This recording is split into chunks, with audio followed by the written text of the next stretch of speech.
정비례에 대해서 한번 알아볼까요? 자, 두양 xy에서요. x가 2배, 3배, 4배 이렇게 변하고 있어요. x가 2배, 3배, 4배 변하는데 y도 똑같이요. 2배, 3배, 4배 이렇게 변하고 있습니다. 이런 관계일 때 x와 y는 정비례한다 라고 얘기해요. 그래서 x와 y가 정비례할 때는요.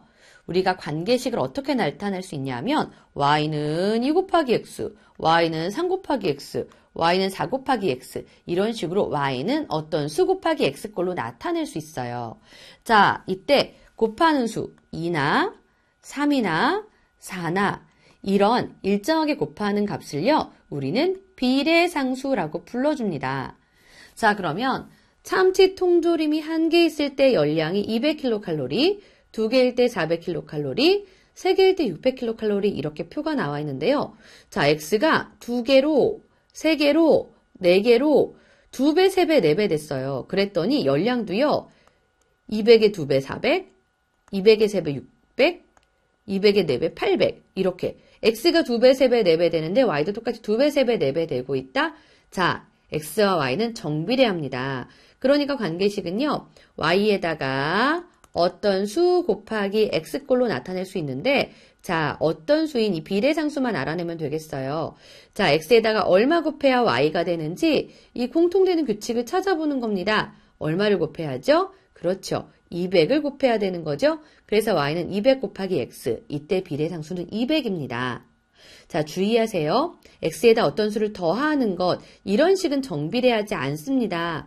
x에다 어떤 수를 곱하는 경우에 우리는 정비례한다라고 이야기해요. 정비례를 활용하는 경우를 한번 알아볼게요. 한 개의 무게가 20g인 추가 있어요. 추가 8개. 자, 추가 8개의 무게와 300g일 때는 추가 몇 개인지를 알아보라는 겁니다.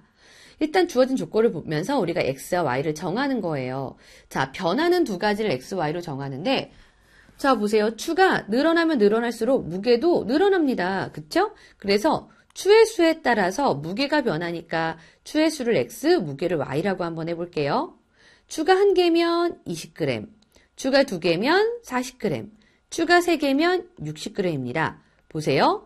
x가 2배, 3배, 4배 됨에 따라 y도 2배, 3배, 4배 이렇게 됐어요. 이럴 때 x, y는 우리 정비례합니다 라고 이야기할 수 있죠. 정비례는 y는 어떤 수 곱하기 x라고 나타낼 수 있는데 x, y 사이에 어떤 수를 곱해야지 되는지 한번 보세요. 1에서 20 되려면, 2에서 40 되려면 그렇죠. 공통적으로 20을 곱해야지 y가 나오게 됩니다. 그래서 y는 비례상수 20 곱하기 x와 같습니다.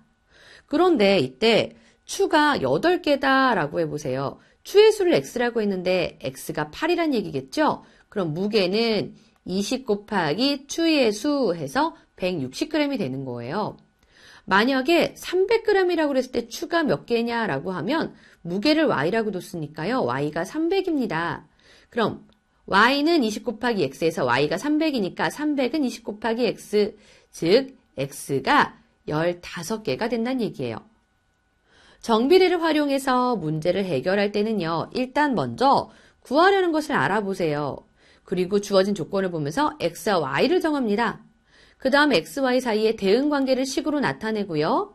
관계식을 이용해서 구하려는 것을 구해주면 되겠습니다.